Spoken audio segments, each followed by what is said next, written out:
Fishing Obsessed podcast. We'll be sitting down with a fresh guest each week. Someone who shares the same kayak fishing passion that runs through our veins. We're talking kayak anglers, kayak companies, lure experts. Heck, anyone who's got a story to tell about landing the big ones from a kayak.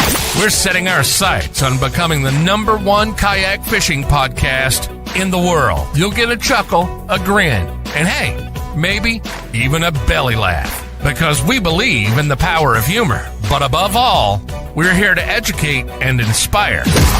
So, whether you're a seasoned kayak angler or just dipping your toes into this exhilarating world, join us on the Kayak Fishing Obsessed podcast. It's time to reel in adventure, camaraderie, and the joy of the catch.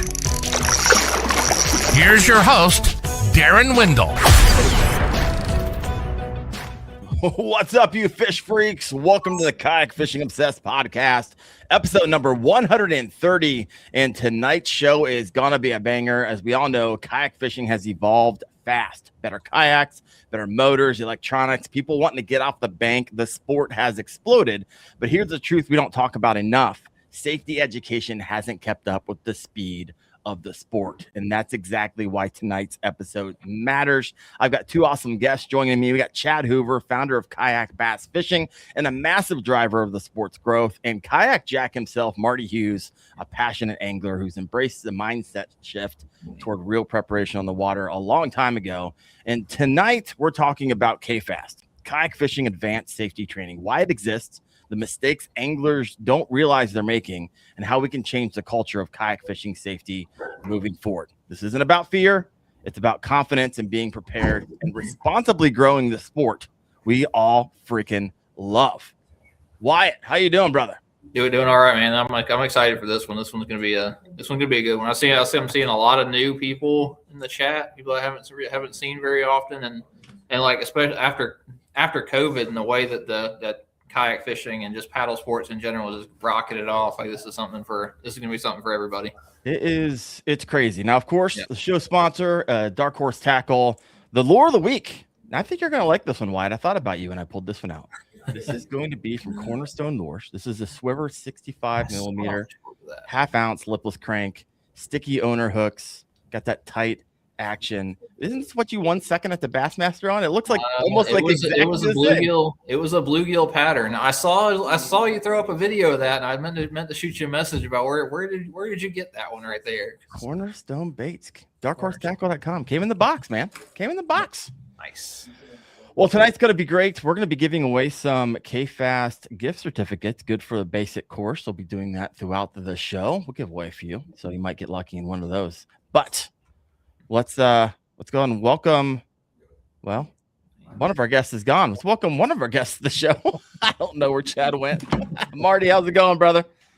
He's out back taking a pee. Yeah, he was just there. I'm going to text him. I don't know. I don't even know what's going on. Hotel Wi-Fi. Yeah, I know, right? He is down at Yak Attack, so he might be having some issues there. Oh, he's back. Yeah, we're back. Chad, welcome to the show, brother. How you doing? Pretty good. I had to switch browsers because Safari was not cooperating. No, Safari didn't use cooperate. Well, guys, let's get right into this. We got 75 live right now, which is awesome coming out of the gate. But I got a dual question for you. One for Chad, one for Marty. Chad, take us back to the moment where we first started talking about KFAST, right? What problem in kayak fishing safety kept nagging at you? Why did you feel the industry wasn't addressing it? And then right after that, I want to hear from Marty. Marty, from your perspective as an early adopter of safety in general yourself, what was your first reaction when you heard the idea for a standardized kayak fishing safety course? Chad, you kick us off. So about 15 or 16 years ago, I went to an ACA symposium. And I thought, oh, man, this is the perfect organization to take kayak fishing safety, like take it to the next level. Right. Met the executive director, and I was an officer in the Navy at the time and knew pretty well how to get things done. So I thought we were like off to the races. We about a year into it, we hit a wall. It kind of stagnated. Life got in the way. I started transitioning. It kind of fell by the wayside. You started transitioning from the military to civilian life. Yeah. I'm 0.0% transgender, like about as close to not as you can get. So anyway, I started the transition from military life to civilian life and starting a new business, and kind of fell by the wayside. But every 3 or 4 months, somebody was dying in a fishing kayak. So I'd send a message, hey man, and I get it. There's charter organizations that have their core disciplines. 10 years of kind of going back and forth, never getting anything really done. A group out of Tennessee, led by a lady named Andrea White and Joff Luckett and a few others, started really pushing hard to get the ACA back on board. They asked myself and Jeff Little and a few other people, hey, will you help? So we're like, hell yeah. So in 2022, I helped write a grant narrative, not the grant itself, but the narrative, the justification, did a lot of information gathering, pretty much put together a perspective of why we need this in kayak fishing. ACA takes it. They get a course done. I go through the course, took, up until last year to finally get the course in place, but to be available for me to go with all the stuff I had going on. So I go through the course, you and I are talking, and I'm like, man, there's just got to be more than this. There's so many things that, they're not going to touch. We're not going to touch really anchoring. We're not going to touch motors. We're not going to touch treble hooks. We're like, so, to a certain extent, I was like, great, you're not going to touch all the things that's going to kill us. It makes perfect sense. But I love their base curriculum. I love the way that they manage instructor training, instructor certification, all that stuff. So I went through the certification, became a L2 certified, river endorsement, fishing endorsement, all that good stuff. And you and I had started talking about this. Literally, I called you up and said, I'm tired of pussyfooting around.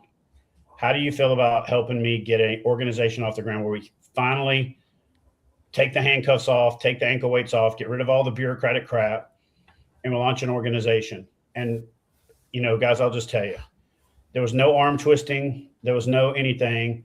There was no how much money can we make. There was the answer was, hell yeah, let's figure out how to do all the other stuff, but I'm in. And then the next day he texted me a picture of a dude that had just died out in California. This is why you're wanting to do this, right? I'm like, exactly. And there's been these little pebbles against the glass, unfortunately, all not the best. But then there's also these stories of, man, I almost lost my life if it wasn't for this or this or this. And a lot of it's been fragmented YouTube videos, a video I did here, a video Daren did there, a video Jeff Little did there. But the problem is most of that stuff, people do the the eye roll, and they skip over it. But it's the most important stuff you really need to know. So Daren and I had the conversation, and I said, man, what do you think, dude? Let's do. It's going to be a lot of work. It's going to be thankless work. We're going to go $20,000 to $30,000 in debt to get it off the ground, and we'll hopefully make our money back. Daren said, I'm in. It's that important. And then, if this was a movie 1 year later, a week ago, we launched the course, and we're starting to get people to sign up. I mentioned to Daren, hey, I've been doing this nowhere, no share thing for 20 years, but I haven't formalized it. I'm thinking about doing a pledge where you can pledge to do the nowhere, no share thing. Called my buddy Mark, who does all the graphics for both KBF and KFAST, and I said, I've got this idea for a PFD in the center, kind of like the Wear It campaign for the Coast Guard, but with nowhere, no share. And then we could get people on board with just not necessarily shaming people into not wearing their PFD or shaming them if they don't, but more of an awareness campaign for, if you don't wear your PFD, we're not going to promote your content. We're not going to like your content. We're not going to set a bad example.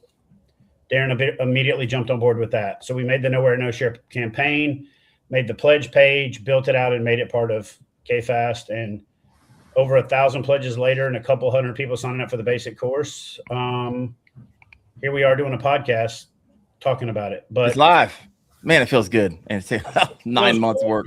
People have no idea how much work it was involved in getting it off the ground, how many, 10 o'clock at night to midnight conversations, how many 5 o'clock in the morning until 10 o'clock in the morning, back and forth, no matter how many edits bounced back and forth via Google Share drives. And hey, can you edit this? And then we think we're done and we send it out to the experts and we're all proud of it. And, they tear it a new asshole. So then we got to go back to the drawing board.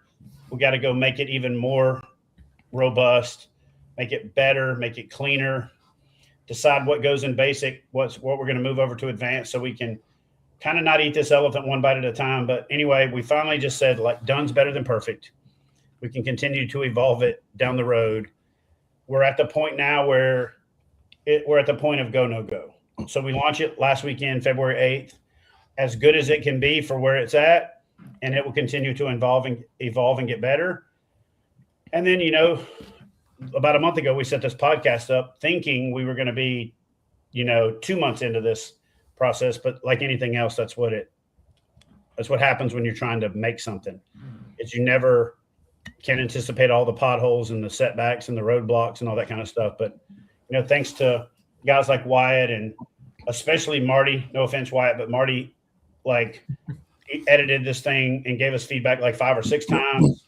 Jeff Little, 4, 5, 6 times. Andrea White, Joff Luckett, a guy named Jeff Atkins, who's a ACA alphabet soup paddle instructor. He's got so many letters after the back of his name. You don't know if he's a lawyer, a doctor, a counselor, or all of the above, because he's got that many certifications.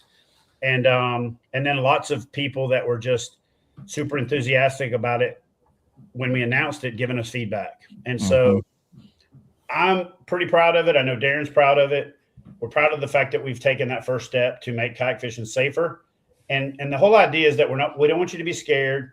We want you to be prepared. Yep. Confidence comes from competence. And the idea is that you don't have to fix everything to avoid a costly and expensive and embarrassing or a fatal incident. You just have to break like one link in the chain, or when the dominoes start falling, you only got to stop one of them for the rest of them to not fall. And I think we're there right now, but I know that we can get better and better with course improvements, advancement, and the idea that we're always open to feedback. This thing is going to evolve kind of indefinitely. So yeah. No, we'll peel back the onions more. I got some more questions. We'll go in depth. But Marty, I know you've been a long time proponent of safety, have a lot of stories yourself. So what was your reaction? And the first person to ever actually be certified in the basic. You're the first guy, man. So I'm going to answer your question. But first, I know what you guys said. I know what you and Chad said before hey, let's have Marty take it, because if he can pass it, anybody can. Anybody can. That's right. So, of kayak fishing. He's got that 3rd grade mind. If we can get an 84-year-old dude from Nebraska to pass this thing, anybody can pass it. Yeah. And then, hey, I do want to say too, I was out fishing today, and you don't realize some of the safety things we haven't thought about yet. And one is a goose bombing raid. I had like thousands of geese above me, and they were just dropping bombs. It was raining bombs all around me while I was on the lake. Like, I got to get out of here. And he needed a helmet. Dookie bombs. And I was worried about we'll get Drew Gregory to teach that lesson. There you go. Anyway, so when I first heard about it, I was elated because for the fact, number one is that I used to teach like safety, like at the ramp and stuff. We had like kayak fishing schools, things like that. Mm-hmm. And when you guys said you were going to create this course, I thought it's first of all, it's much needed. And the other thing is, if you took the ACA course, nothing against them, it's very comprehensive, but how many kayak anglers are going to take the time to do that? Where what you guys have set up takes basically a couple hours and you're certified in it. And I've been doing this a long time, like you guys said. And then I saw things in there that I had forgotten about or didn't know about, that it kind of made me think a little bit. And the other thing is, I'd like to know, the guys that are listening, how many on here tonight have actually been involved in a save of somebody, or somebody capsized and you helped them? I'd like to hear how many people have actually been involved with that. I've got 5 saves so far. 5 people, and one was under for over 2 minutes, and he's alive today. And that was a kid.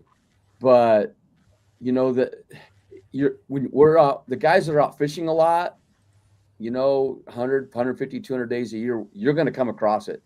And will you be ready, or will they be ready? But I really like the course. It's priced right. You can't even put a price on it because it's, what it's going to do for people. So that's my answer. Marty, real quick, because tell some of these safe stories. The stories are powerful, man. They just are. Here's one. So walk us through. Like, not all of us have those type of stories. You have 5. Yeah. So I'll give you the one. I was teaching a kayak fishing class at a ramp in Omaha, and I happened to turn. It was about a 60-degree day with 40-degree water, and people were getting in the water in their kayaks with no life jackets, t-shirts and shorts. I mean, you think of Omaha, crowds coming in, and we're out there and we're teaching safety. I've got the PFD on and so forth, and our kayaks are down at the ramp, because we were fishing too that day. And I happened to just point and look out on the lake, and I saw the white of a kayak. Like, how the pelicans are two-tone, and it was the white bottom showing of the kayak. And I'm like, that kayak looks like it's upside down. I said, look, guys. So everybody's looking. And then I saw a head next to it. And so I just bailed and went down, I was in a PA 12, and I actually broke the drive paddling so hard. I broke it. Like, just going so hard to get there. And I get there, and it's basically a guy who was like probably a 6-foot pelican. That's what they are, aren't they? A little pelican. And he had hit a log, or went over a log that was at an angle, and it tipped him. And he was a 350 to 400 pound guy in t-shirts and shorts in 40-degree water. And he was already in shock by the time I got there, it looked like, because he just wasn't doing anything, wasn't moving. And his life jacket was attached to the back of the kayak when we got it flipped over. And it was a kid size attached to it.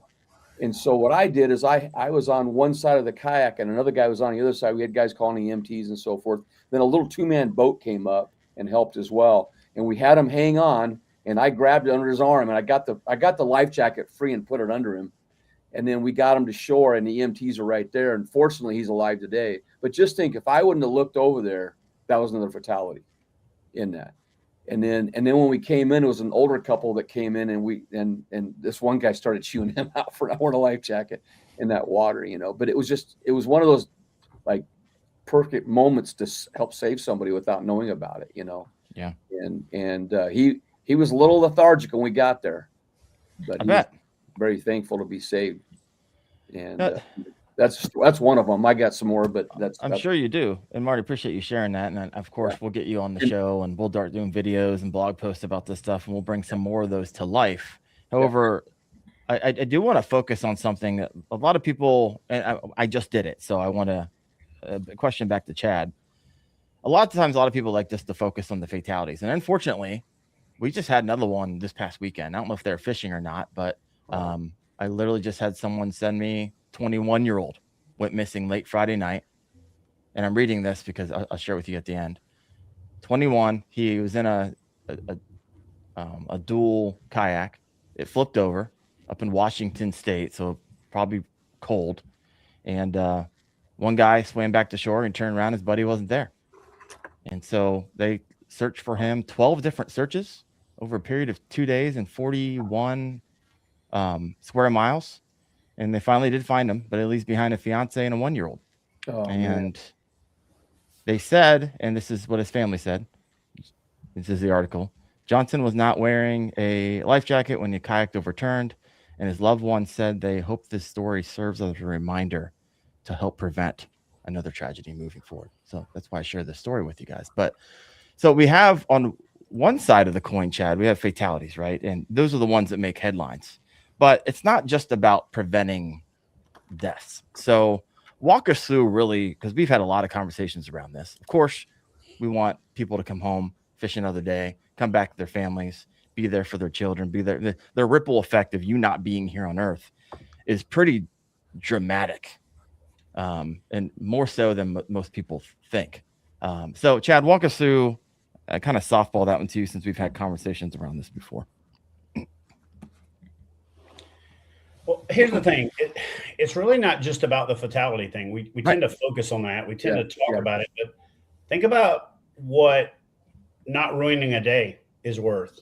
Is that worth $25? You know what I mean? What is not losing a bunch of gear worth? Is that worth $25? You know what I mean? But more importantly, being that voice of reason to keep somebody else from doing it. The ultimate goal for this brand, for this business, for KFAST, is that we don't really truly know the impact we have, because you can't measure avoided accidents. You can't measure the things that don't happen. So the ultimate goal is that 5 years from now, people are like, what are you guys on about? Yeah, like, nobody ever gets hurt in a fishing kayak. It's the safest thing in the world. And hopefully that happens. And then we go, yeah, but it's as safe as it is because of what we're doing. So we're going to keep up, keep the message going, keep the mantra going. But I've always felt like, when I was in the Navy, we did safety stand downs, is what we called them. And I was in squadrons or units, or what we call them in the military, command. I was in commands where they did safety stand downs where it was boring. And it was like Charlie Brown's teacher, wah, wah, wah, wah, wah, wah, wah, and everybody was just out there tuning out. And then I did safety stand downs where they made it fun, where we did like field games, and we did things that engaged the squadron, engaged the members. We had competitions. We did stuff like that, to where we created this like Mary Poppins effect, where the spoonful of sugar helps the medicine go down. And one of the things that we tried to do with this course, and what we're going to try to do with both the branding and the facilitation of the growth of this business, is to make the discussions around safety and make preparedness fun. You know what I mean? Engaging, to a certain extent, go so corny that it's memorable, but just to not make it boring, not to make it to the point where you feel like you've got to hold your breath to get through it. So far, the most meaningful feedback I've gotten 2 different feedbacks from people who weren't part of the evaluation process. Like, I coached those people to be hard on it. But I had one guy that messaged me and said, dang, dude, I got to the first test and I didn't really pay attention, and I thought the tests were going to be a give me. So I had to rewatch the first section and take the test over again. Now I got to pay attention for the rest of the course. So I thought, hell yeah. You know what I mean? Like, yeah, it's not just a hit the play button and let it run. Then he messaged me back later. He said, hey, man, I just finished the whole course. It was really well balanced, and it kept me engaged along the way. And if I'd have just paid attention in the first lesson the first time, I wouldn't have wasted all that time. So the idea is that we did systematically make this thing entertaining, try to do, we're obviously pretty good at video content creation. So we tried to do the back and forth and the frame shifting and the B-rolling and all that kind of stuff to make it more engaging. But the idea too is that if you really pay attention to it, it's quotable. There's things that you can grab yourself that you can use as the one-liner to talk the guy in the boat ramp into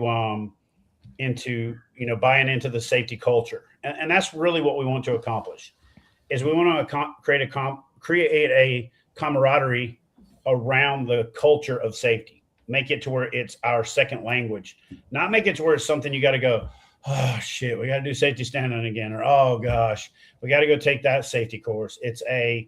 And the reason we're not making a certification process where you got to get recertified every 2 years or 3 years or 4 years is that if you're basic certified and you're part of the community, you're going to stay part of the community because you're teaching other people.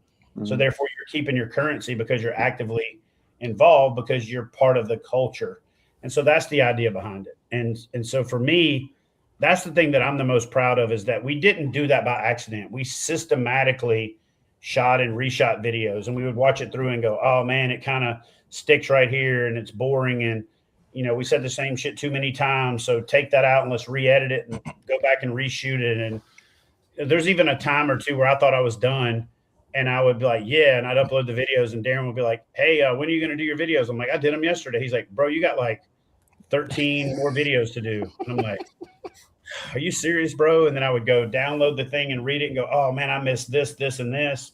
And you know how when you go print and it's the number of pages, but you don't hit all and it just prints the first page? I did that a couple times. So anyway, but what I'm the proudest of so far, and again, when you work hard for something, it's not egotistical or arrogant or any of that to be proud of it. But what I'm proud of the most so far is when people say, dang, I did this course and it was worth it. Mm. And I know they're surprised, because most people are surprised that a safety course is worth it. When I took the Alabama boater safety course because I had to be legal. I was watching that thing going, this doesn't have anything to do with me. Yep. I am not backing a boat up to a dock. I am not driving and needing to know which buoy is red, right, or returning. I don't need, this is not me. But this course is us. It's our community. It's kayak fishing specific. That's why it's called KFAST. And the other thing is that course took me 2.5 weeks to complete because I felt like every lesson was like swallowing medicine. It was like, not another teaspoon of Robitussin. I can't take anymore. But with this course, even when I went through it myself, I was like, damn, that was actually pretty smooth. It was pretty engaging, you know? Yeah. So to me, I think we struck a good balance, and I hope that other people agree. And if we didn't, let us know, between the harping on the browbeating of the death thing, which is not the only reason that you should be safer. You know what I mean? Like, you don't just wear your seatbelt to keep from being ejected from the vehicle. You also wear your seatbelt to keep from banging your face on the steering wheel or the windshield. You're not going to die, but you're going to be picking glass out your forehead for 3 weeks. You know what I mean? So the idea is not just to prevent a fatality. It's to not have you ruin your day, or to have a better day on the water, or help somebody else have a better day on the water. So, you know, make it part of the culture. That's what I'm excited about. 100%. We don't want someone to flip their gear, be scared, and never get back in again, and never go kayak fishing. That's terrible for the sport. Absolutely terrible for the sport. So with that preparation, and tell every person they run into for the rest of their life, man, screw that kayak fishing. Yeah, I tried that. Yeah, you know. And then the ripple effect for generations of people not getting into sport, just simple because they weren't prepared. And I can't tell you how many times over the years. I mean, I've been doing this 30 years. I can't tell you how many times I've gotten the text message, the email, or even like the mom walking up to me at Bass Pro Shop or Cabela's or Waffle House, something, going, "Hey, are you that kayak fishing guy?" I'm like, "Yeah." They're like, "My God, my son watches your videos all the time, and he is so excited about getting in a kayak. But I'll be honest with you, I worry about it because I see all these people dying in kayaks all the time." And I'm like, I mean, I know what you're saying, but that's like not getting on an airplane because you see airplanes crashing on the news, you know? Yeah. So yeah, I think it's a big part of it is messaging. It's confidence. It's a community collective of changing the narrative. Yeah. I got some comments over here, and I got some more questions for you. Let's go ahead and read some of these. Let me see here. Back to the, let's see here. Hunting and fishing Oklahoma. I saved 2. They were floating down a swift park of a creek. Instead of walking their kayaks, they tried floating it, tipped, and almost went under a brush pile. Yeah, man, dangerous. Assisted my friends from Jason Graham's W2G. Assisted my friend getting his kayak flipped back over in the middle of the lake just after watching Chad's video. Thanks, Chad, for the content. I love it. Yak Bass. I've owned kayaks since 2015. I learned from this course. Thank you, brother. So, and of course, hunting and fishing Oklahoma. I'm waiting for the next one to learn more. So, really quick, let's talk about that for a second, because Chad, walk through the structure, because we have had a lot of conversations about this, right? We have basic, and I can't tell you, Chad and I were like ripping lessons out of basic to literally make it basic, because there's so much you could put in it that you're like, you know what, we this thing can't be 8 hours long, right? So we gotta have the basic for those who are just getting in the sport, and then the advanced. But beyond advanced, we have guide instructor, where we haven't like publicly talked about a whole lot. And so walk through the psychology, what we'll be offering people once they get to advanced, how people can actually help support their families with this moving forward as we scale kayak fishing safety. So the idea was just like not making it boring. And, you know, we needed to provide a return on investment for what we invested in it. The easiest way to do that is to make the consumer the advocate. So if the consumer can come on board and sign up for a affiliate program where when they refer the course to people, they can make money as well, we really amplify that each one reach one, each one teach one philosophy. And so the idea behind it was also that our original curriculum for basic was like 37 lessons. I know you guys think that's crazy, but it was literally 37 lessons. So I just went through with first with a hatchet, then with a hammer, and then with a scalpel to keep paring it down to what we thought was, the core. You've got to know this stuff for basic safety. But let's migrate some stuff over to advanced. Like, for example, not everybody's going to put a motor on their kayak. Let's do electrical safety and motors in advanced. Not everybody really cares about being a great paddler, and you don't have to be a great paddler to be safe. You can just go out and beat the water into submission.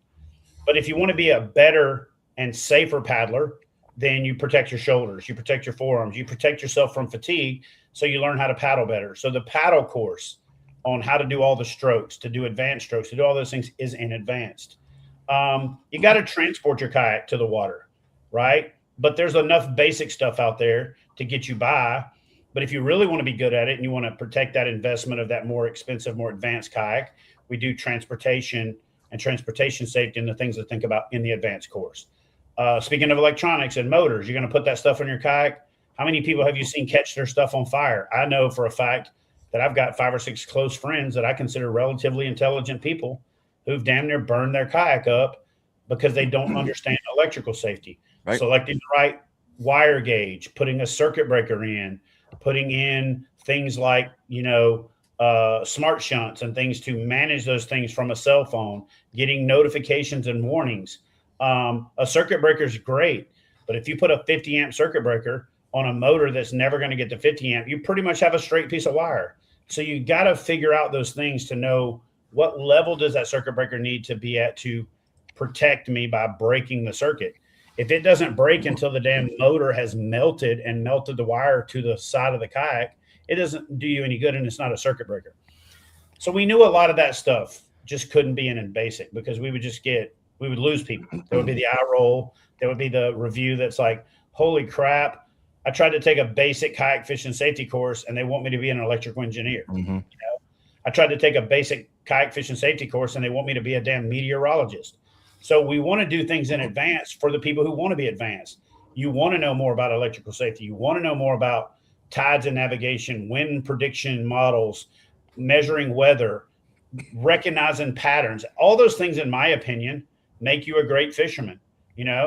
I can promise you this dude up here knows weather because he catches fish everywhere he goes around the country all the time, and he catches more and bigger fish than almost damn near everybody else.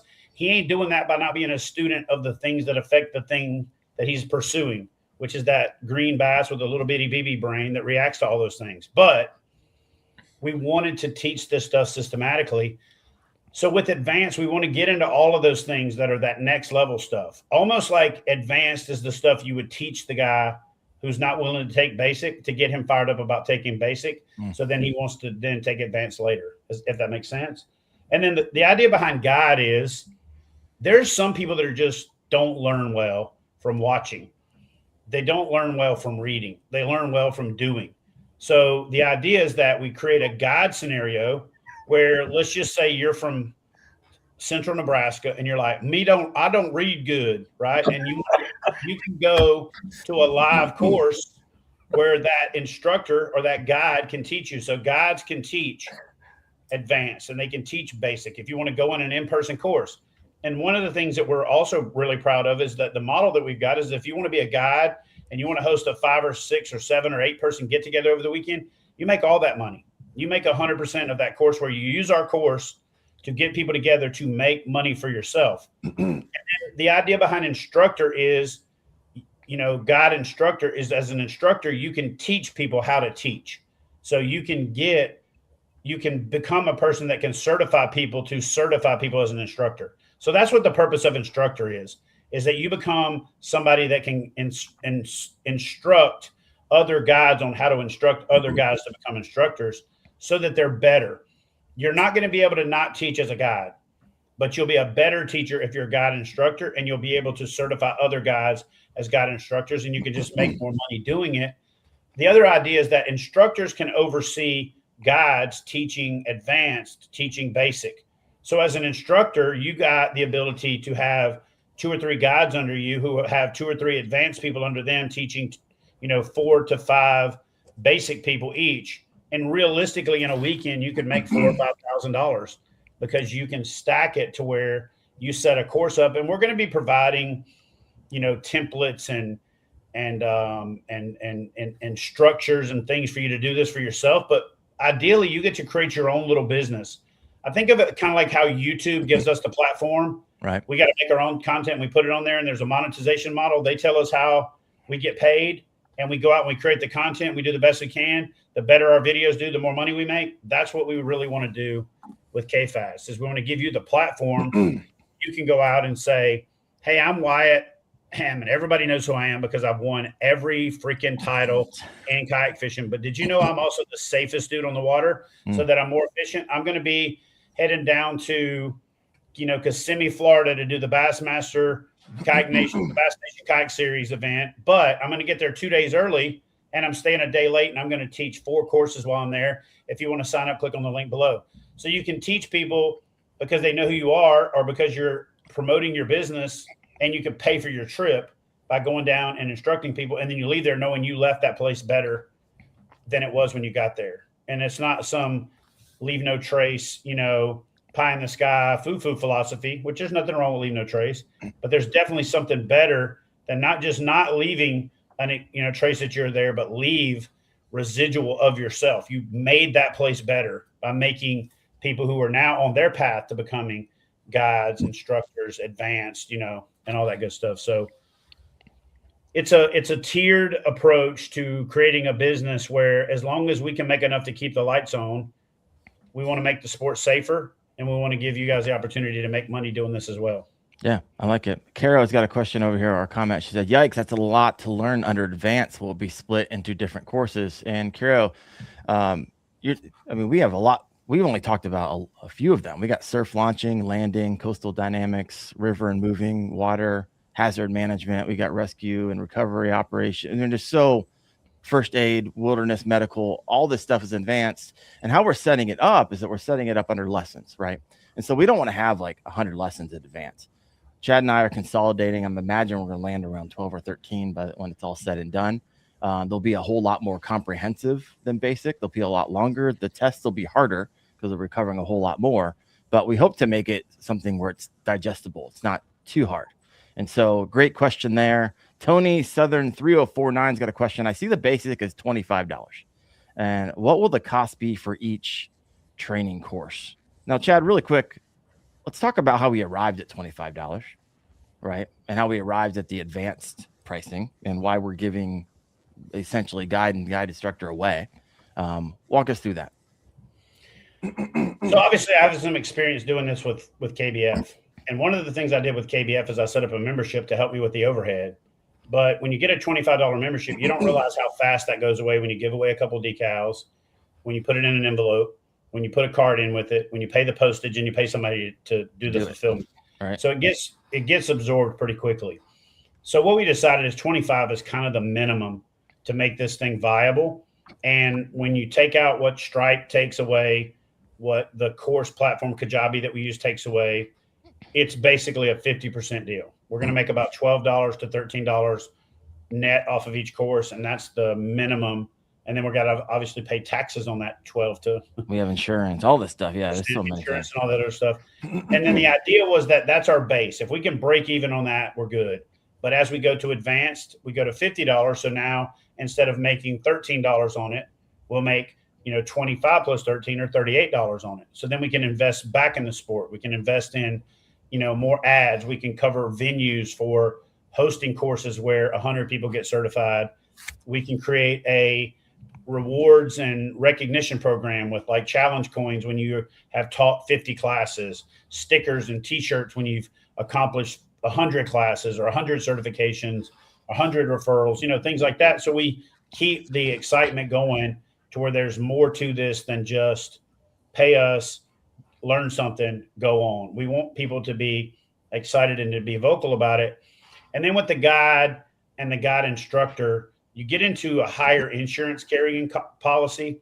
When you certify somebody to teach other people, your insurance premium to cover those people goes up because now you're assuming responsibility for people who are assuming responsibility.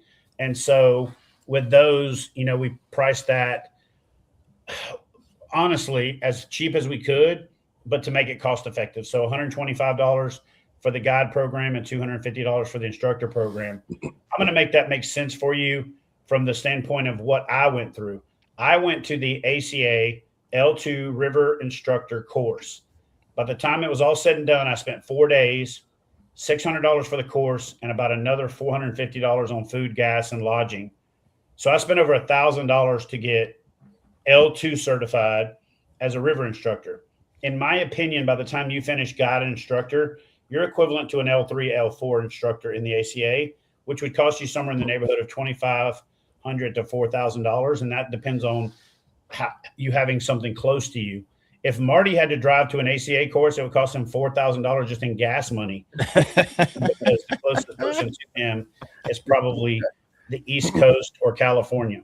So anyway, the way that we base the pricing is on a standard reasonable price model. We want to price it to where it's effective enough that, we'd rather have 100 people at $125, $150 than 5 people at $500, right? So we just used really good business practices, figured out what the value proposition is, and are we providing back a better value than it costs? And at every level, we feel like we're being able to answer that question with not just a yeah, but a hell yeah. And so that's kind of how we priced it, just like anything else. We didn't want price to be a barrier to entry. And so like for the price of a jackhammer, right, you could take this course. That was kind of the idea for a lure that we all love. Also, when you finish the course, we kick you out an email. And in that email, we've already had people say, I got my value back, because we provide discounts to some of the best fishing companies out there. We've had people who are like, I took the course, turned around, got the discount of something I wanted to buy anyways. And essentially I got the classes for free because I always wanted to buy this thing that I got the discount for. And there's multiple discounts in there. And so, getting better.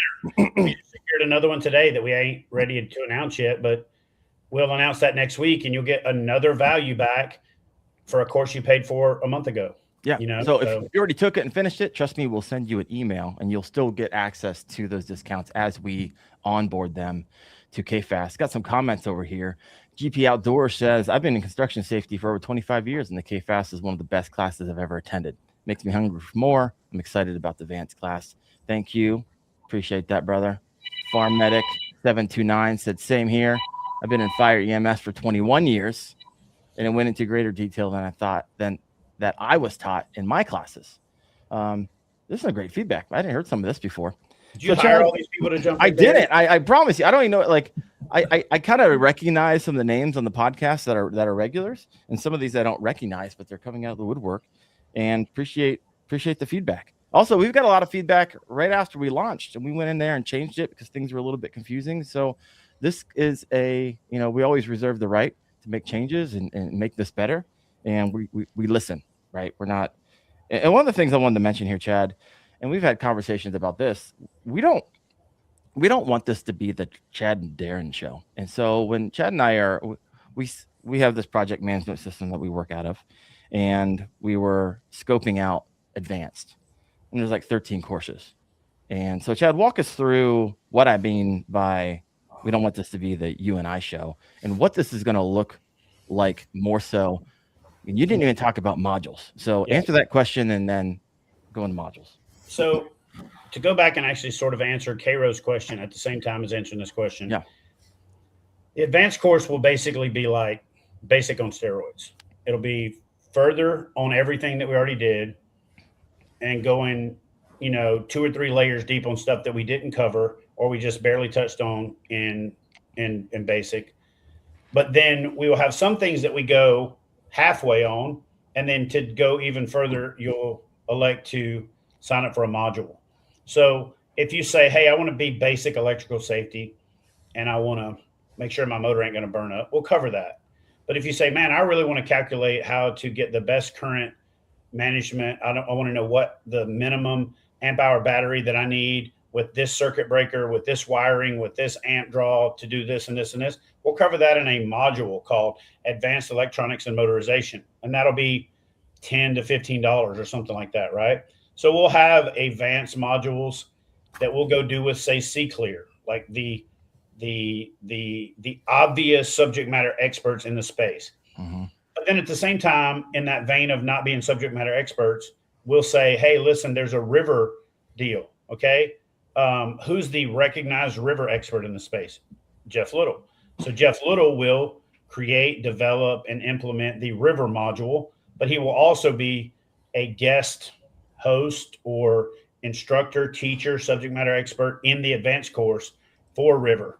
And for people that are subject matter experts in that specialization, we're reaching out to those people and establishing relationships and paying them for their time to create content to where advanced isn't the Chad and Daren show. And then guide is not the Chad and Daren show. And then instructor is not the Chad and Daren show. It's more of a community driven curriculum. And, hopefully down the road, we mess up and somebody goes, dude, I can't believe you didn't get Billy Bob Buttnuckle from Crooked Elbow, Alabama to do trailers because he's the best at it. Mm-hmm. And we call him up and he goes, hell yeah, I'll do it. And we add that to the curriculum, or we replace what we did with his stuff if it's better. And then we send out a message to everybody that created the course and says, hey, if you want to review module 17 of advanced, we just updated it with the undisputed champion of this category. Go watch that module now. Almost like as a continuing education resolution to where you're always going to stay up to date on the latest and greatest as we evolve the course and make it better. So one thing you didn't talk about yet, and then Marty, get ready for I want to hear some of your questions that you and Wyatt might have. We talked about ways you can earn with a guide and guide instructor, but when we launch advanced, and we're shooting for June 1, right around June, July, right around ICAST. Before June ICAST 1. Is what we're trying to do. Lock it down. We're going to make it happen. Locking it down. What can you expect also with advanced that we don't have right now?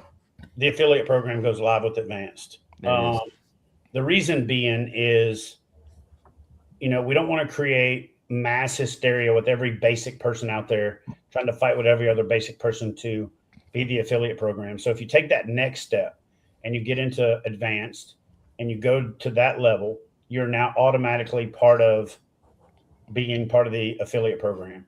And we haven't 100% locked that commission down, but I can tell you this, Daren and I both gnash our teeth and roll our eyes and breathe out sighs of frustration at affiliate programs that we both are part of or were offered on a daily basis. Like I could open my phone right now and I've got an affiliate program offer. 90% of the affiliate programs out there, they use you to get the lead and then they do everything they can to not give you credit for it. We're going to do everything we can to give you credit for it because I want you to get the credit so that at the end of the month you get a check. I want you telling your wife, listen, baby, I got to go teach this course. I made $750 last month doing that. It's way better. I want you to strain relationships because you're going to teach courses. I want you to miss kids' birthdays. I want you to not show up to buddies' weddings because you're making kayak fishing safe. And I want you to feel good about it. No, I'm just kidding. We do want it to be something that you don't feel like your time is wasted and you're making somebody else money and you're not getting anything out of it, because we do realize there are lots of different motivations. And you can still have all of those motivations. You want to save people. You want to make the community better. You want to make the course better. But that doesn't mean it ain't also nice to get compensated for it. And so for me, it was a non-starter to do this course and not offer some type of commission and some type of affiliate program. And once you're advanced certified, you're in that affiliate program. And then here's where we get into a membership. What's the catch? Well, the catch is you're eligible for your affiliate program as long as you are advanced qualified and maintain your membership. We haven't set membership, but it's going to be somewhere in the $15 to $20 range a year. But then you refer 2 courses and you pay for your membership, and then you get paid for every affiliate you refer for the rest of your life. And then the idea is that membership is that basic business overhead coverage that we need to keep the lights on, to keep growing, to spend money on an ad buy, to serve this out to brand new kayak anglers who are just getting started, to put this in front of people who've never seen it. And more importantly, and here's the other part that I want to talk about that people may or may not understand, especially if they don't tournament fish. Okay. I applied for a permit for a tournament 4 months ago. when I applied for the permit, they asked me for my safety abatement plan. And I was like, what is that? And they said, well, I'm sure you heard about the accident down there at Smith Lake. So now we're required for every tournament that the tournament director has to submit a plan for how they're going to make their tournament safer. And I was like, oh, we're requiring all the anglers to take a basic safety course. And they're like, what basic safety course? I'm like, it's called KFAST. They're like, I never heard of that. I was like, well, I can send you a link. And then they're like, oh, so it's like the boater safety course, but for kayak fishermen. I was like, no. If the boater safety course is a Matchbox car, the KFAST course is a Ferrari compared to what you get out of those basic safety courses that are literally the most ridiculous animated graphics ever. And we're requiring that they're at least basic safety certified prior to competition. And I think we're the only organization in the world that has a basic safety certification requirement to participate, and we have a way to validate it. And he was like, well, how do you do that? I'm like, they have to upload their certificate to the tournament management app before they can register. I sent him a screenshot of it, and he was like, oh, all right, fair enough, check. The other thing is the insurance companies every year are trying to increase our, well, there's more and more kayak fatalities out there. So the only way to curb the constant increase of those insurance premiums is to say, wait a minute, we now have a safety course. So you know how, like, if you take driver's ed, you get a discount on your insurance? It's the same thing. We now have a safety course. So in the long run, indirectly or directly, you're going to save money by participating in this because you're going to make money back if you're in part of the affiliate program. And tournaments are going to have to pass cost along to you if they have to pay more for the insurance and 100%. more for all this other stuff. So by becoming safety certified, we as a industry, we actually beat that before they make it mandatory. I'll give you another example that's kind of a crossover into the tournament world. I started requiring release videos 5 years ago. A lot of complaining, belly aching, moaning. Well, there's two reasons that I was requiring the release videos. There was a couple of rumors that I'd heard, and there was things that I thought of about how somebody could cheat, and I wanted a release video to prove it. But the other thing was, a lot of our northern brethren were starting to have to provide these mortality reports to the body that grants the permit. What is your mortality rate? How many fish did you catch? What is your survivability? You know, mortality is how many fish you kill, right? How many fish die? What is your plan to keep fish from dying? And we're like, well, we release all the fish right where we catch them. Oh, well, how do you know they release them? What if they kill them and you don't know it? Well, they're DQ'd. How are they DQ'd? Because we require a release video. We got to see the fish swim away safe. Oh, okay, check, and then they move on. So a lot of this stuff is being proactive to prevent some of the regulatory BS that always creeps into things that you guys have heard about on the boat side. We're doing these things to be proactive in our sport to protect us from some of these regulatory knee jerks, because 9 times out of the 10, the laws and the rules are made by people who don't understand kayak fishing. So if you just have an answer for them, 9 times out of 10, you take their little baton that they're beating the drum with. You're like, here, give me that drumstick, and you break it. And you're like, no, shut up. We are coming around 90 live right now. If you haven't hit that like button, please do so. And also, we're going to give away here at the end of the show some KFAST basic courses. So if you want to be a part of that drawing, we'll do that live. Go ahead and type KFAST into the comment section right now. Some of you have already done that. So we have 2 entries right now, and we'll circle back after a few more questions here. But write KFAST in the comment section, and we'll circle and we'll do a drawing around there. All right, Marty, Wyatt, questions you guys got? What do you got? So, Mike, mine kind of stem from I work for a kayak retailer, and I know all of us here are major, kayak tournament fishermen, kayak fishermen. The vast majority of the kayak, 95% of the kayaks I sell are to non-tournament fishermen. Yeah, and it's the sun dolphins, it's the pelicans and things like that. And I'm just running around in my head trying to figure out the best way to break that certification course to that kind of demographic, because those are the ones that need it. Those are the ones that, they're walking into a Walmart and asking the guy for a kayak off the shelf, and no one's saying anything about, what's the weight capacity of the kayak? Oh, it says right here that it's 350 pounds. Well, the kayak weighs 75 pounds. So what's your actual usable capacity? 275. So, that stuff that just doesn't get taught to people that needs to really be brought to the forefront of that. The 90% of us, the vast majority that are just, buying that one kayak, buying that $200 Pelican, they throw it out behind the house and they use it once a year. Like those are the guys that this really, really, really needs to go to.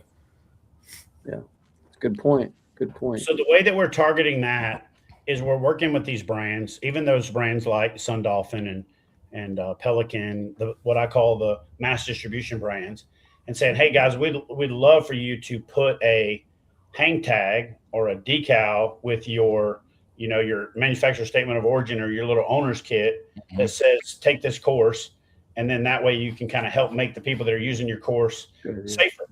So then they get to take that to their product liability insurer and say, hey, we've got a product liability policy, but what if we put a little thing on here that says take this safety course to use this product safer? Can we get a little bit of a discount?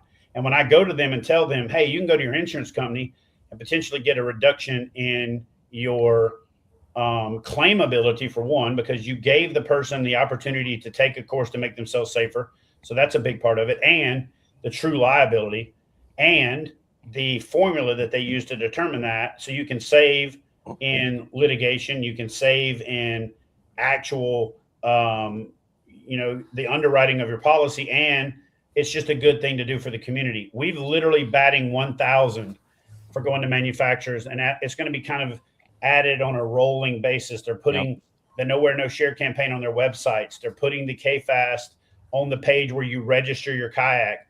And then as we roll things out, if we haven't already missed their ship dates, they're starting to add them to the hang tags and starting to add them to the package, the thing that's on the kayak when you buy it. Next level is to work with PFD manufacturers, to work with, I'm in Virginia right now. I'm at Yak Attack. I've already convinced Yak Attack to add decals for Nowhere No Share to every package that goes out the door. Tomorrow, I'm going to be working with them on doing hang tags and flyers for KFAST basic safety certification, a landing page on their website, a reference to say, go take KFAST when you check out. So even if that guy buys a Sun Dolphin, if he even thinks about fishing and he runs across Yak Attack and he orders a part, he's going to get touched. So again, these are things that all cost money. So that's a big part of the reason that we're running this thing like a business instead of a not-for-profit. So we don't got to be out begging for money, we're literally providing a service. My goal is to leave here with a deal from Yak Attack. Hey, give us a code. Every time somebody completes a course, they get a $25 gift certificate to Yak Attack. And then ultimately, I want the deal to be when you sign up for basic, you get enough of a value proposition that you practically paid for everything all the way to guide instructor, and that the companies themselves are also benefiting from it. Because, I'll be honest with you, and maybe these instructors or these managers or CEOs or whatever are watching this, but the real easy thing is at the end when you meet with them and say, so we'd love to have you on board, unless, of course, you don't want to make kayak fishing safe here and you don't care about anglers. And then what are they going to say? So it's happening. Why we've having the conversation behind the scenes. We already have kayak companies who are doing this. I don't know. I'm just kind of spitballing in my head, but even to the point of like, if you've completed certification, you get a 50% off discount code for next certification. That whenever I'm out there and I run across that guy who's launching his Pelican or anything like that, hey, I've got a quick safety course you can take here. Go check this guy. Go check this website out. Go check this, that, and the other. Just kind of because there's thousands of us out there. We're going to all these lakes, and we see all these people, so we can go interact with them, because they might not come across our fishing podcast, but whenever we're at a boat ramp and then that guy's launching right next to us, I'm like, hey man, you don't have a life jacket on. Let me give you this information about this course. So. Yeah. No, I like it. Marty. Yeah, I had just a couple things. Well, one is I've been guiding long since about 20 something years, and I have a lot of guys approach me. Hey, I want to be a kayak guide, Marty, and can you tell me a little bit about it? I'm like, well, I tell them about it. I say, you might want to have some guide insurance. Well, guide insurance has skyrocketed. I I'm to the point now where I have to insure each kayak individually for my business for each person that's in it. And so that adds more cost to my business as well each year. But then they shy away because of that. So hopefully with all this, we can keep these insurance rates at an even keel, maybe even lower. And then guys will want to, maybe we'll have more guides up. Plus it'll make the community more safe with more certified guides out there. The second thing is, and I think I like the idea of the modules that you guys are doing, because you can select, hey, I think I need to do this electrical one because I've got, the sonar units and stuff in my kayak. But get this, and I think you guys may have touched on this, but new fishing brought this up about I need to plan my snacks. The one thing that a lot of people fail to do is eat or drink during a tournament day or a kayak fishing outing. And I call it wellness intake. And Daren, you were a marathoner. I was a marathoner. We know that if you do not take any water during a marathon, you're toast. And when we're in a kayak fishing tournament, to me, it's about like running a 10K during the day. Mm-hmm. That's the energy expenditure I believe that we give based on my relation to that running, but when we ran anyway.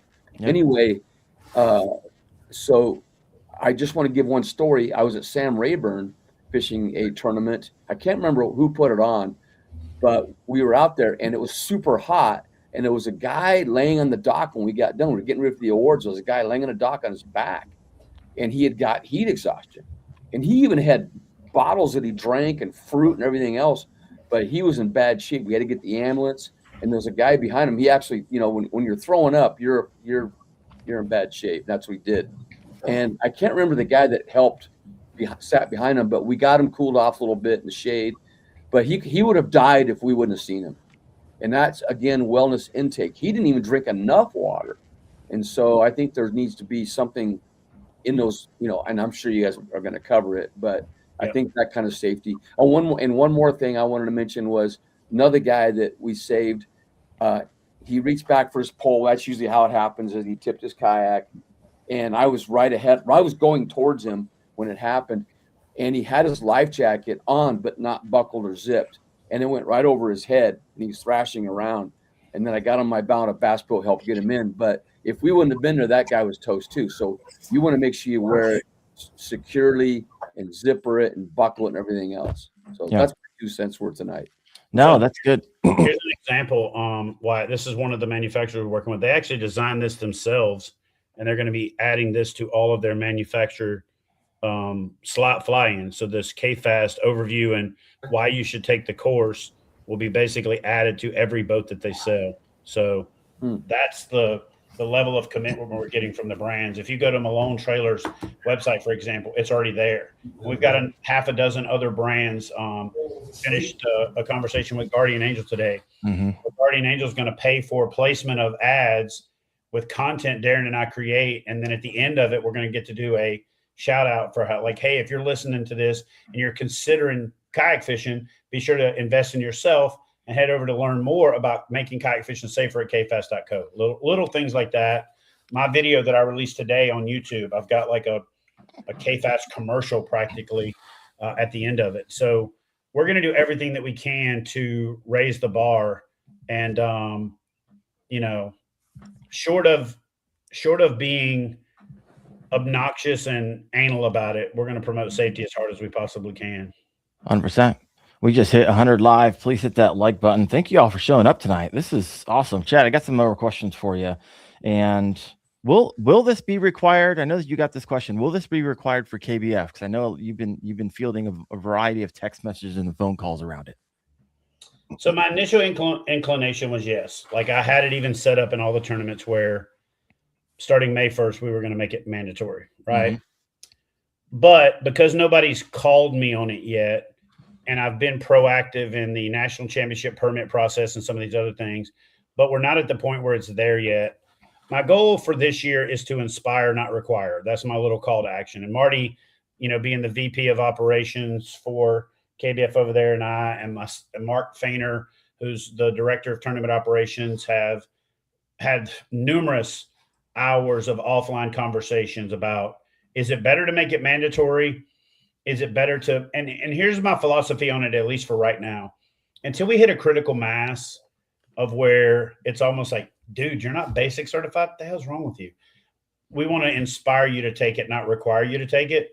And I also feel like if you require people to take it, the vast majority of people are going to take it the night before and they're going to rush through it and they're not going to get out of it what they should. So to me, as much as I really want to, and my initial inclination and knee jerk was to require it, this year we're going to inspire people to take it, not require people to take it.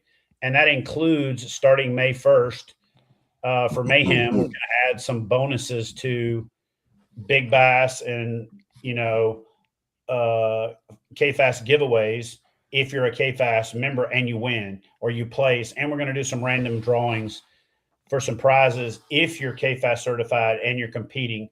So, for example, yesterday I did a spot check for a release video. I do this thing on KBF where I pull a random number. I text Marty the number beforehand, pull a random number, get people to post it so it's as random can be.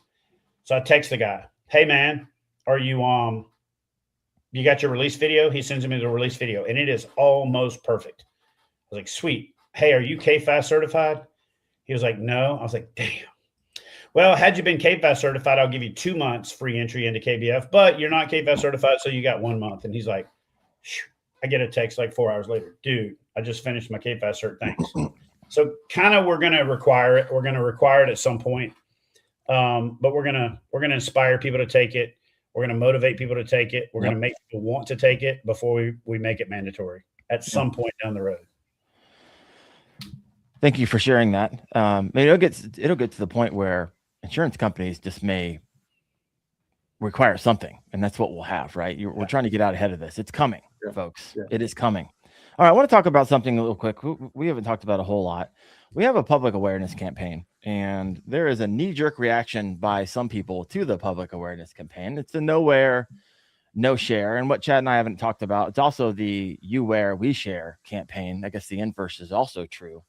But Chad, we've talked about there's some people that have a knee-jerk reaction to it. They don't like it. They feel like we're bullying. They feel like we're censoring. They feel that a lot of feelings. Let's put it that way. And you and I own very large groups in the kayak fishing community. I think you have 118,000. Kayak Fishing Freaks just hit 60,000 members earlier this week. Beginner kayak fishing coming up on 5,000. And we've had this conversation like, hey, should we make this like a requirement? And we landed somewhere. And so first, let's talk about no share, what it is. 2, the knee-jerk reactions, kind of let's debunk a lot of them. Because a lot of people are making comments and I don't even have any clue what the pledge is. And 3, talk about our conversations that we've had about should we require this to be a part of the groups, and kind of the same angle we're kind of taking with KBF, however, with the groups that we own and manage. Yeah. So, like I said, I've been on again, off again with nowhere, no share for probably 25 years, really heavily for about 15. I was a pro staff director for the first ever fishing team in kayak fishing. You could argue about that if you want to. You could just be making a lot of noise and be wrong. We built the first ever real fishing team. It was Wilderness Systems. We're the first one. I was the team manager. It was the first real fishing team. Scott Knoll started it, but before he got it across the finish line, I took it over. That was the first fishing team. The first thing we did is implement a PFD required for all photography, all media, and everything policy. There was 2 guys on the team. I live in Texas. That's hot. That's shallow water. Cool. You don't have to be on the team. You just have to wear your PFD and all photos and videos if you're on the team. Mm-hmm. Your call. One of them stayed, one of them left. Cool, no problem. Okay. So I've been dealing with that blowback, ever since I started this. But I'll tell you what sold this for me to go full court press with it. I was at a boat ramp late September, early teal season, 2023. This is September. See this kid running a mud boat in the middle of the night.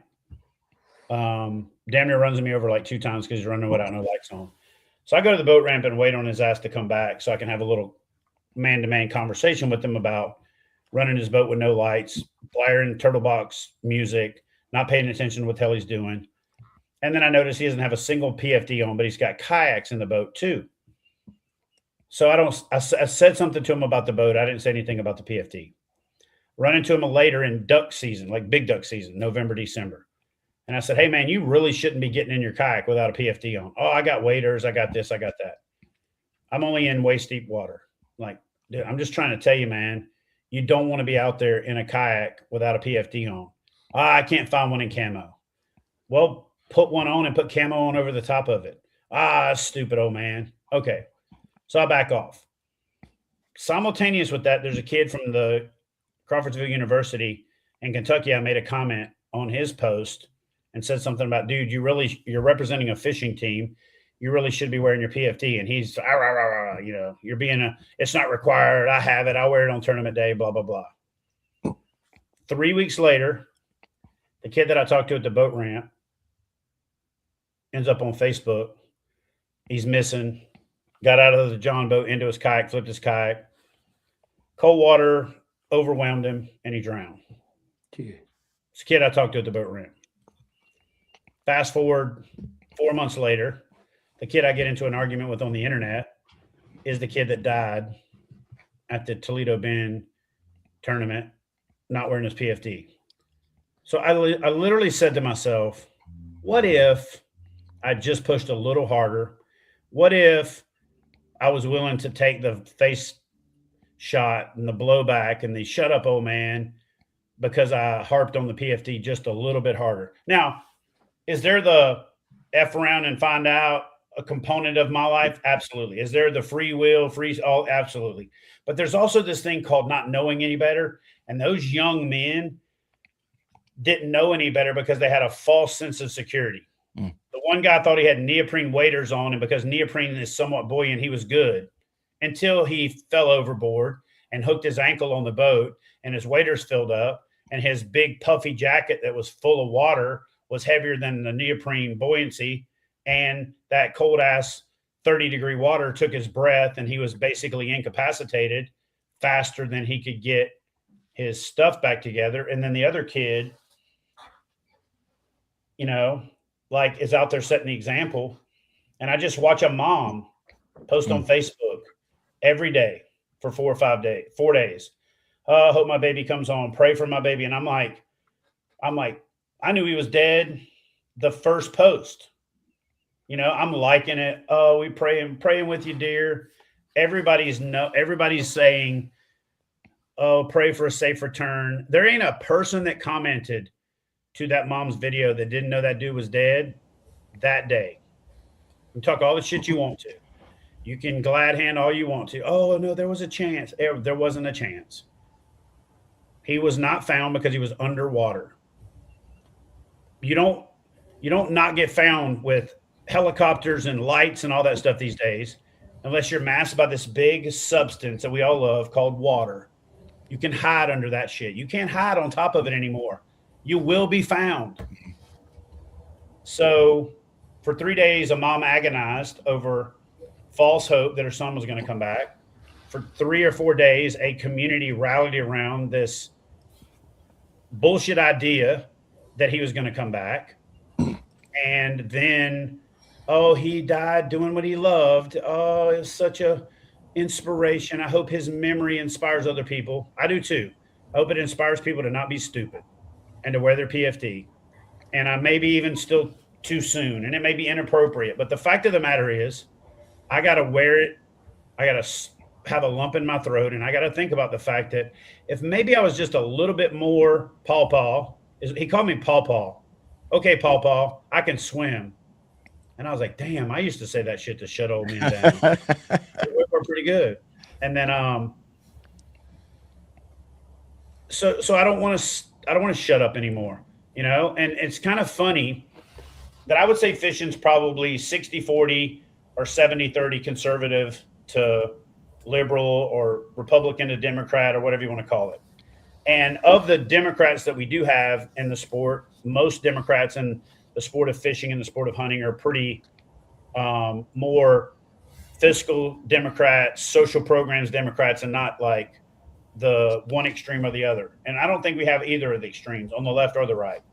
But I think it's funny how a lot of these people that are the first ones to bitch and complain and moan about this pledge or call to action, if you actually click on their profile, they got all these pledges like support this, support that, support this, support that. And it's like, and then they're crying about everybody who disagrees with their opinion. And they're saying, if you don't agree with it, just move on.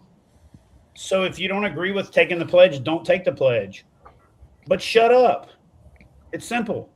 You know, it's like being a vegan on a hunting page. Like, you're on a hunting page. And I love the ones that are like, oh, you should start your own group. Bitch, you're on my group. You're not even, you don't have enough situational awareness to know you're at the host house bitching about the party. Right. You know? So anyway, we want to inspire people. We don't want to require them. We want to encourage people, not disparage them. And I'm not talking about some kumbaya foo-foo around the damn fireplace, like Patagonia sweater vest, ankle bracelet with our Birkenstocks crap. I'm just saying, we want to encourage people. Hey, you should consider wearing a PFD, not, hey, dumbass, put your PFD on or stop posting on this group. I mean, let them know that it's preferred that they wear their PFD. Let them know they'll get more traction if they wear their PFD. Let them know that you'll get more interactions if you wear your PFD. We'll be more excited for you if you wear your PFD. But if you're in a canoe with your kid and you're not wearing a PFD and you post a picture with your thing and it gets celebrated, I'm deleting it, because I don't want another dad thinking, oh, I'm going to take my kid fishing and go get a picture of the two of us holding up our fish so I can get that same accolade. Because I can tell you right now, the dad trying to save a kid dying story is the most prevalent story we ever run across. There's more drownings from people trying to save other people than there is anything else out there. And it's because they're not safety trained. They're not wearing a PFD. They don't know their limits. And they go out there thinking they're going to swim out of shape, can't even walk up 2 steps without being out of breath. And you think you're going to swim 100 yards, grab a kid and swim it back to shore? No. You know? Yeah. So, No, it's if people actually read the pledge, you'll see it's not about being argumentative, right? It's about promoting safety within the sport. And so if you see something, and this is why Chad and I didn't want to be like, oh, we just want to cut it down in our groups. We want the dad, maybe for the first time, who's taking his kid out and thinks it's awesome that they caught a fish together and took a photo and not wearing PFD, not to get crucified in the comment section, but have people be like, hey, man, I think it's awesome that you did that. However, just know, and instead of pushing somebody away, invite them in to the fold. And so that's why we're not like staunch every time we're just going to delete it. So got to give an opportunity for the conversation. Now, if you're going to be a jackhole about it, and it's our group. We make the rules for the group. We don't want you in that community because you think you think you're selfish and terrible for the sport and irresponsible. Yeah, by all means, you're gone. I have over 2,000 people that I've banned from Kayak Fishing Freaks. I just looked at it a couple of days ago. 2,000. And so on a positive note, and not that you're being negative, you're setting boundaries. You're setting boundaries. And on that, I've noticed though, and I've talked to you about this, Daren, on this, a few days ago, where I've noticed some people that were not wearing PFDs at all in their fish pictures and are now wearing them because of this, right? What we're doing right here. And I think that's pretty cool to see that happening. And then they're wearing them even, before they get to the kayak or after the kayak, because that's even important, as we know. So, yeah. Well, folks, go ahead and throw KFAST if you've not done so yet. If you came in a little bit late, we're going to be giving away some of these courses. If you have a question for Chad, Marty, Wyatt, or myself, we have a smorgasbord of comments over here. I don't see any questions to see a lot of. Appreciate it. Here's one from Steve Sturgeon. I almost got 100 responses from one post I made on Kayak Fishing Freaks about one person who posted a picture without his PFD. Lots of hate and discontent out there. And at the end of the day, Stephen, I've taken the hits. You're taking hits, but coming out of the gate, you might have to take some hits to change the culture. And I'm okay with that. So I appreciate you taking some hits and keep on moving forward. It's also engagement. It helps push the narrative. And 9 times out of 10, if you're arguing with an idiot, one of two things happen. People either see that there's 2 idiots arguing, or they go, man, that guy's an idiot. So as long as you don't stoop to his level, somebody that jumps in and sees that narrative goes, that guy is being a good advocate for the sport. And that guy's being an idiot. I'm going to go do what that guy says. Yeah. You know? Here's a good question coming in from John Molnar Nova. Question: I had a co-angler that dumped his kayak on the Shenandoah while wearing an inflatable that didn't inflate. PFD was up to specs, but defective. Any consideration for banning inflatables? Chad, what's your thoughts on that? Not really. And because I'll be honest with you, I think that inflatables should always be also PFD. They should be like in addition to, another form. Austin wears a PFD that's inflatable. He has a full blown PFD on board. It's hidden, obviously, because he's got so much crap on his boat. It looked like a yard sale if he had more stuff on there, but he can get to it. He's with me, or someone 99% of the time. But we inspect those PFDs and we activate them regularly. And it's worth the blown CO2 cartridge to test them, and it's worth buying an extra PFD every now and then. Because in theory, when you inflate those things with the CO2, you've compromised the seal. Mm-hmm. So they're kind of one and done. So I'm not advocating going out and testing them with the CO2 cartridge, repeatedly. Blow it up, make sure it works, roll it back up and stow it. But I'll be honest with you, I have not seen a green PFD indicator on an inflatable that didn't work. I've seen people who don't know how to check it. I've also seen people who have a green indication, and the CO2 cartridge was like half expired, so it didn't fully inflate the PFD. But all that being said, even every auto inflate still has a manual inflate, and I've yet to see a manual inflate that doesn't work. So at a very minimum, the manual inflate is a backup. And I said this in yesterday's video, or the video that released today. I'm not a fan of inflatables. I think inflatables are not the best, but I would rather somebody wear an inflatable or have an inflatable that they'll wear than have a standard foam PFD that they don't wear. So I justify my support of and prevention of banning inflatables because I would rather you wear an inflatable than not wear another PFD, especially a more premium inflatable. But 100%, we do not allow belt style PFDs. Never have, never will.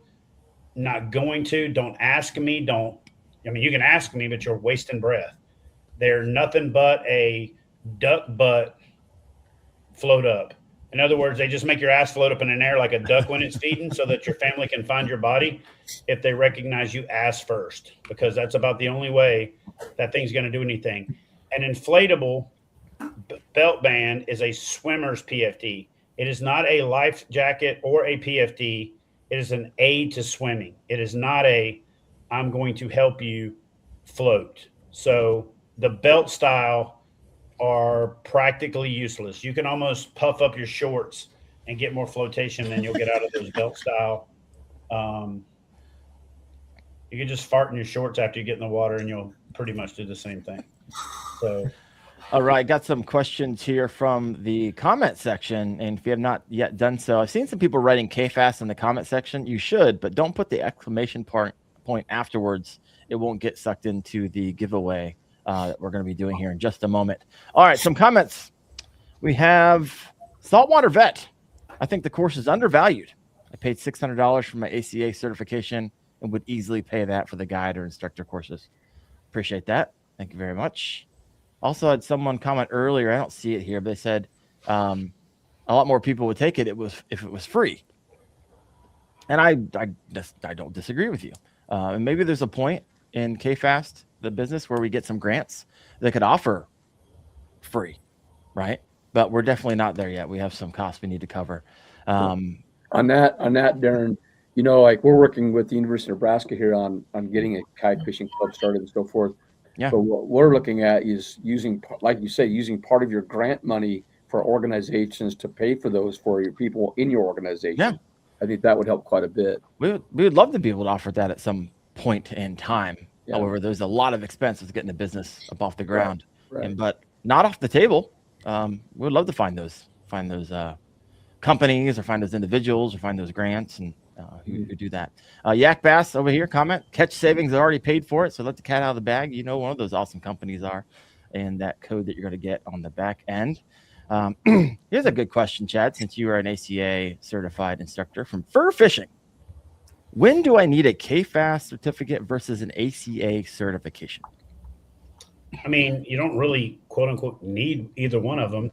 The only way you need the ACA certification is if you want to be certified to say you're certified or to go to the next level of the ACA certification process. And the only reason you'll need a KFAST certification course is if we ever make it mandatory for a course. So it's really more of a personal investment than it is a you have to have it thing right now. Like we talked about, inspired, not required.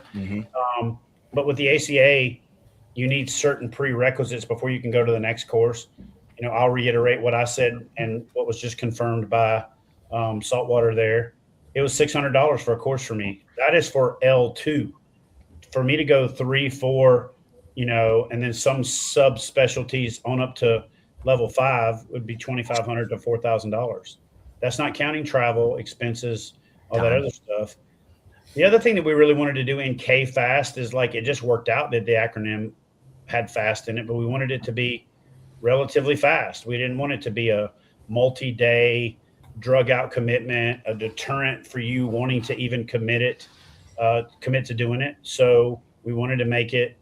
So we talked about this in the background. You have to do this thing called a SWOT analysis, strengths, weaknesses, and opportunities and threats when you're launching a business. And so one of the things that we looked at when we were kind of evaluating what else is out there, and the only other thing that's out there is the ACA, is that to a certain extent, the ACA is a little bit exclusive.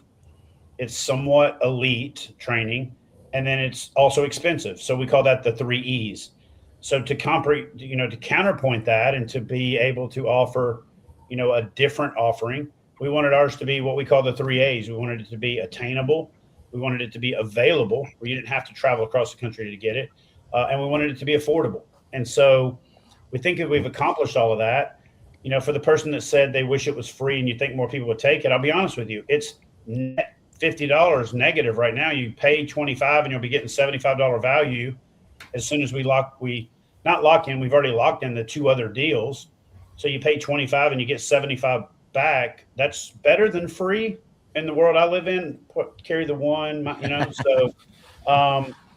So there isn't really there's not a ticket to the hotel that you get in or the ball with the ACA certification or with the KFAST certification, but KFAST gets you to that next level, and KFAST gets you specialized training in kayak fishing so that before it's required, or if it ever becomes required, we can avoid the states going, it is now mandatory for you to take that boater safety course, which, by the way, just for the sake of argument, the boater safety course you have to take in Alabama to register your motorized kayak is $40. I am trying to get it to where I'm literally going on March 20th. I'm on a call, a VTC, a video teleconference with NASBLA, the National Association of State Boating Law Agencies, to become part of their paddle sports panel, right? And then the idea is that I want to advocate for them that this course is better than the boater safety course. So in theory, if I can do that for every state that requires the boater safety course to register your kayak with a motor, I'm going to save you $15, or we're going to save you $15 because this course is $25 and the state mandated course is $40. Right. Oh, and by the way, the state course you got to redo every 3 years, and now this one you do one time. Yeah, I like it. You got Jason Young, D7J over here. I'm new to kayak fishing, and the first thing I bought after my kayak was a PFD because I saw every serious kayak angler wearing one every time. It only makes sense. Keep up the great messaging. Thank you, Jason. Appreciate that. From Cooperating with Grace. I'm 55, looking to get into kayak fishing. I very much appreciate what you guys are doing. I don't yet have a kayak, but I'm going to take this course. I watch all Chad and Wendell's fishing videos. Appreciate you. Thank you so much. Let me see here. Tyler, RM6PW. I'm going to take the course, and if I like it, I'll pin the course in the kayak section of my fishing forum. Appreciate you. This is what it takes. Just every day, a little bit by little bit. It's like creating a YouTube channel. Little bit by little bit. We're going to get this thing to scale, and in time, it will just be the standard, right? And so we're going to make this sport that we all love and care for a safer one. More people are going to want to get involved in it. Moms and dads won't feel as stressed out about getting their kids involved in it, and it's just going to be a safe sport. In fact, we just released about a few days ago, maybe a week ago, the gift to a friend. So if you have that guy or have that girl that you fish with that it's like live on the wild side a little bit, right? They just like to push the limits when it comes to safety. You can simply just go on the website and you'll see a little section right there under the course where you can gift to a friend, and it'll show up and you can write them a message. Hey man, care about you. Want you to be safe out there. I took this and, let's live to fish another day. All right. I think that's all the questions I have here. Let me see what else I have here. Any other thoughts, Wyatt, Marty, Chad, before I move on to this giveaway? So, I mean, my thought just kind of rolling through all this is the largest continuous audience that we've had. It's been over 100. Over 100. Consistently for a long time. And I'm not seeing a lot of questions. I'm seeing a lot of, I've had that situation happen. This is a good value. Like the amount of people who every single one of us has almost fallen out of the kayak. Every single one of us has done this stuff. I guess it's going to be common sense to have this. And every single person in the comments is just kind of mirroring all those thoughts. You know what's funny is there was an analogy made, and it still blows my mind that this guy made this analogy. Oh my gosh, I know what you're doing. He responded to Daren and said, "I can't believe you guys are making such a big deal about this. I just checked Chat GPT, and only 6 people died in my state from not wearing a PFD last year." And I'm like, "Did you just say that your justification is only 6 people died? What in the absolute?" And then he came back with the analogy that like, oh, this is like the whole helmet versus no helmet argument. You know what's funny is I see a lot of people advocating for not wearing helmets. You know who I've never seen advocate for not wearing a helmet? Somebody who's ever laid a motorcycle down. I've never seen a person who's laid a motorcycle down still advocate for not wearing a helmet. Every person that's scraped off half their skin sliding down the road and bounced their gourd off the road and lived to tell about it is no longer a don't wear your helmet advocate. So very few people that have almost died from not wearing their PFD, if any, are going to be the person that still thinks you don't have to wear your PFD and doesn't want to advocate for it. Because honestly, if you don't want to wear it and you don't think other people should wear it, and you're also the type of person that's going to just dig your heels in and that's the hill you're going to die on, PFD at that point, changes meaning for you. It stands for pretty freaking dumb. Because if you're that ignorant, that, you've passed ignorant and not knowing better, you've crossed over into dumb. Like you can't be that stupid to where, okay, you've made the choice for yourself. But if you're willing to like rant and rave about people who are trying to make something safer, you've become an idiot at that point. And if you keep commenting and you keep engaging, you're just a useful idiot because you're making the message get more traction, get more distribution, and more people are looking at it, shaking their head going, man, that guy's an idiot. I don't want to be like him, so I'm going to wear my PFD. So thanks to all the useful idiots out there. I appreciate y'all. And we get a lot of that in the comment section. Hey, mind your own business. Don't tell me what to do. We're not telling you what to do. I'm telling you what I'm going to do if you put out – I'm not canceling you. If you put out content that I think is selfish, terrible for the sport I love, which is my business, right, it's gone. Right? That's not the community. That's not what I want my kids coming across. That's not what I want other people's kids coming across on social media and seeing that it's cool. Because believe it or not, as much as a awesome human being or a piece of crap that you may be, there's probably some kid that looks up to you. right? And so we're not telling you what to do. We're just telling you what we're going to do. And that's what the pledge is all about, right? And eventually we'll have an army of 10,000, 20,000, 100,000, and it'll be normal. I mean, this will be not even a conversation in 5 years. My favorite one was the guy who told me to mind my business. And I was like, well, ironically enough, this is my business. This is my business. Page. Someone wrote in the comments, being dead really cuts into one's fishing time. 1,000%. All right, folks, you guys are awesome. We have 110 live right now. It's a banger of a show. Hopefully you learned something. Hopefully you're excited about what's to come with Advance. June 1 is going to be that target launch date for this, where you can earn from it, where you can learn a whole lot more. And so we're pumped up about that. Thank you all who have been a proponent. I want to make one last observation before we go, because as much as it is notable that Marty has saved 5 people, I'm going to caution people to not fish around him, because there's a lot of people dying fishing in the vicinity of Marty. They didn't die. Like So the odds are almost dying. So odds are fishing near Marty is potentially dangerous. So if you see him at a tournament, go the other way. Yeah, it's like one of those cats in the nursing home when it comes like lays with you, you know you're dead next. Yeah, don't go guiding with Marty. I fish a lot of treacherous conditions. That's true. One last thing, Chad. I know we briefly mentioned it, but there will be a bonus structure for those of you fishing KBF tournaments, right? So if you're KBF and you win and you're KFAST certified, Chad and I haven't landed on what that number is going to be yet. We're still noodling that around, but you can win some extra cash. And of course, you're not. Well, you're just not going to be able to win that. Yeah, so I said May earlier. It's actually April. April. I'll announce it next week. March is the last month where things are kind of froze, but April 1st, when most of the country's live and fishing and going after it and all that kind of stuff, will launch April. So April through September, there will be prizes. And then at the championship, there'll be even bigger prizes for being KFAST certified. I love it. Let's give away some of these certification. Well, we're not going to give away the certification. You actually got to test out and earn those. We can give away the courses, give you the opportunity to do so.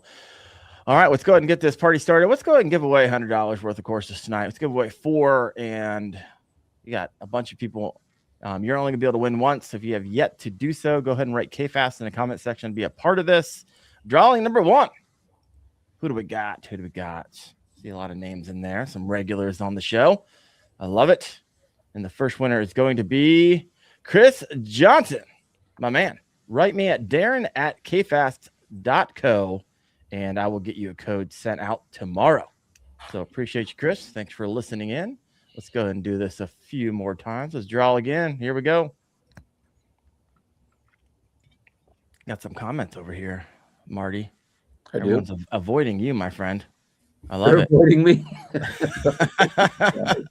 All right, the winner's William Crawford, 7857. William, write me at Daren@KFAST.co. Tomorrow I'll get you a code out there. We can get you all set up. Let's go ahead and give away a couple more. Here we go. Spinning the StreamYard wheel here. The fish are going to be safe around me then, aren't they? I like it. Tyler RM6PW. Go ahead and hit me up. I love it. And someone's asking, will these be good towards Advance? They will not. We don't have Advance ready yet, and I don't feel like managing all that. We'll be giving away some of those when we launch Advance. We'll be doing another podcast sharing about all that then. Congratulations, Tyler. And one more giveaway for tonight. Here we go. Who's going to top off the show here? And that is going to be, my man, Fish Forge Off-Road. Oh, we know that guy. We know that guy. Tyler's a good man. So appreciate you, Tyler. I know we've had some conversations earlier today. I think this is going to be, Chad, one of our first guide instructors out there on the coast. Big saltwater angler, big proponent of safety. So love everything you're doing, Tyler. Well, folks, I appreciate you listening in. You guys are freaking awesome. Well, Chad, real quick, I saw you had something. One last thing. Andrea White, who has been helping us pretty extensively, and she's also the person that kind of coached me through my ACA certification navigation of the system process, reminded me to remind everyone that there is a free course through the ACA. It's called the ACA Quick Start Guide. We'll actually post that up on the KFAST business page and make it a pinned comment, because, again, put our money where our mouth is. We want you to be safe, even if it is taking the free safety course. It's not as comprehensive as KFAST, but it's 35 minutes roughly to finish it.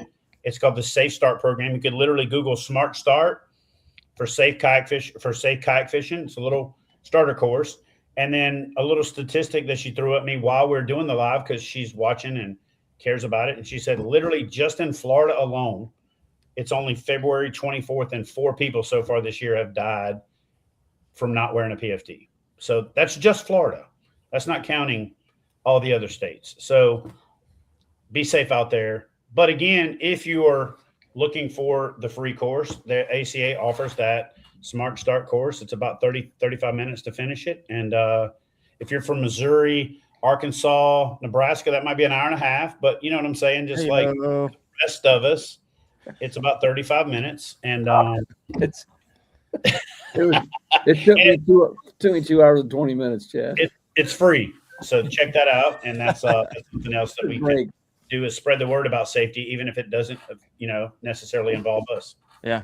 And what we've been finding, that if you take the time to watch the videos for KFAST as well, to get some timings, I've been getting this question a lot. How long will it take you? And so you could probably finish this thing anywhere from 2.5 hours to 3 hours, the KFAST basic. So if you're kind of wondering like, hey, how much time do you need to devote to this? And you can log in as many times as you want to in order to do that. Most people are finishing in just a couple logins, but we have over 500 hours so far training out the door in the first couple of weeks. So pretty excited about that. So thank you guys so much. Thank you, Wyatt. Good luck in your tournament. Thank you, Marty. Thank you, Chad. Yeah. And thank you, everybody else who is helping push this message forward. We couldn't do it without you. I will see all y'all next Tuesday night at 8:30 p.m. Eastern on the Kayak Fishing Obsessed podcast. You guys have a good one.